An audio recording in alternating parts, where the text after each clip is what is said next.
Hello everyone, আসসালামু আলাইকুম। আশা করে ভালো আছেন। আমিও ভালো আছি ইনশাআল্লাহ। এটি হচ্ছে রংপুর শিল্পকলা একাডেমি। আর এখানেই মূলত আমার ছিল কাজ, যার জন্য মূলত এখানে আসা। তো আমি বাসা থেকে মূলত আসতেছি রংপুর শহরে। আর এটি হচ্ছে লালবাগের এক কথায় রেলগেটের একটা চিত্র। তো যাই হোক, সকালবেলা তেমন কোনো ভিড় নাই। তো এখানে থাকতে থাকতেই মূলত রেল চলে আসছে, যার জন্য দুপাশ বন্ধ হয়ে গেল। আর দুপাশে অসংখ্য গাড়ি এক কথায় রাস্তা ব্লক করে ফেললো। এটি মূলত সকালবেলার চিত্র। সকালবেলাও এই পরিমাণে জ্যাম। তো যাই হোক, সকালবেলা তারপরেও তুলনামূলক গাড়ির সংখ্যা অনেক কম ছিল। বলতে বলতেই মূলত রেল চলে আসলো।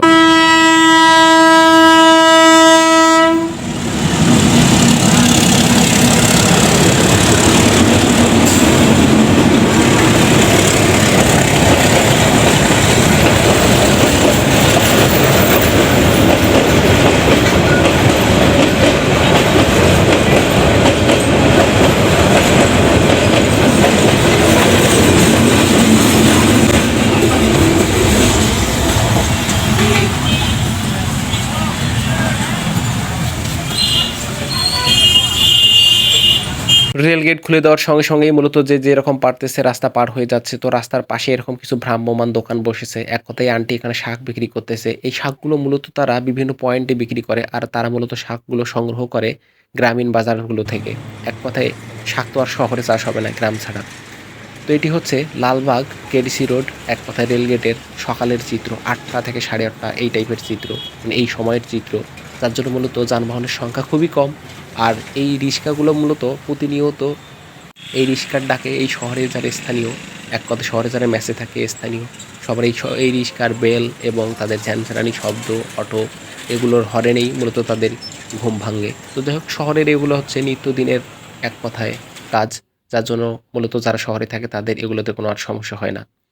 আর আমার কাজ ছিল মূলত এখানে ইউসিসির ওরিয়েন্টেশন ক্লাস ছিল, যার জন্য মূলত এখানে এসেছিলাম। তো এখানে আমার যে কাজটা ছিল সেই কাজটা কমপ্লিট করে দিয়ে আমি আসলে তার মধ্যে চলে যাই আসলে পৌর বাজারে।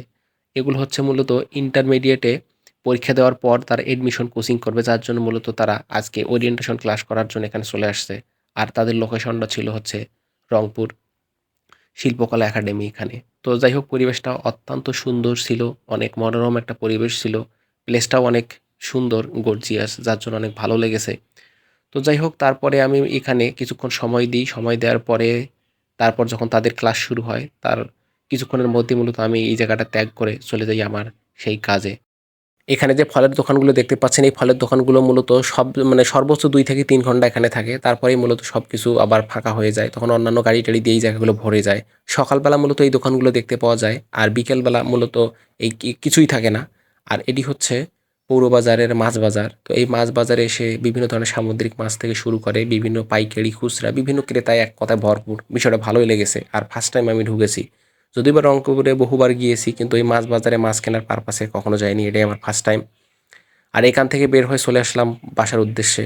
তো এটি হচ্ছে জাহাজ কোম্পানির মোড়। আমি যখন সকালবেলা গেছি তখন পুরো মানে এক কথায় টোটালি ফাঁকা।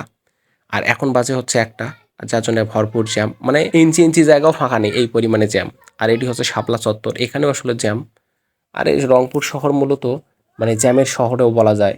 রংপুর শহরের যে রাস্তাঘাট থেকে শুরু করে যে বিভিন্ন আবাসিক এলাকা, অনেলাকা প্রত্যেকটা জায়গায় এরকম প্রচুর পরিমাণে জ্যাম। মানে ঢাকা শহরের কোনো অংশে কম না।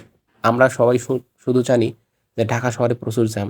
কিন্তু আমার কাছে মনে হয় যে রংপুরেও প্রচুর জ্যাম। এই পরিমাণে জ্যামে চলাচল আসলে খুবই কঠিন।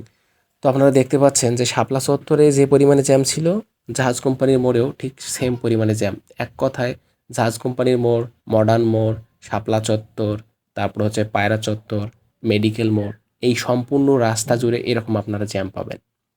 আর যেদিন কোনো দুর্ঘটনা হবে সেদিন তো শেষ।